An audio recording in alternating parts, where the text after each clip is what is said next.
Hello guys, আজকে ছিল আমাদের আড়া। তার জন্য বাপি বাজার থেকে একটা মস্ত বড় তাল কিনে এনেছে। আর মা এদিকে তাল চাঁচতে শুরু করে দিয়েছে। দেখো কত সুন্দরভাবে শাঁসগুলো বার করছে। আর এদিকে তাল চাঁচুনিটা আমাকে দিল, সেগুলো আমি গুলি গুলি করে খাচ্ছিলাম।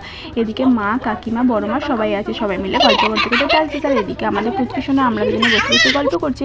আর এদিকে দেখো তালটা চাচার পর এটা আটা দিয়ে সুন্দরভাবে মিশিয়ে নিল। মিশিয়ে পর তাতে হালকা করে লবণ দিল। আর আমাকে বলে কিছু ভাজা মশলা এনে দিতে, তার সাথে কালো জিরে এনে দিতে।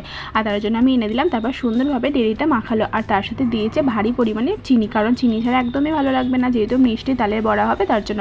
আর এদিকে দেখো সাদা তেল দিয়ে দিয়েছে। সাদা তেলের পর ফুলুরিগুলো ছিঁড়েছে, কত সুন্দর দেখতে লাগছে। আর ফাইনালি হয়ে গেছে। আমার তো তালফুলি খেতে ভীষণ ভালো লাগে। তোমাদের কার কার ভালো লাগে অবশ্যই কমেন্টসে জানিও।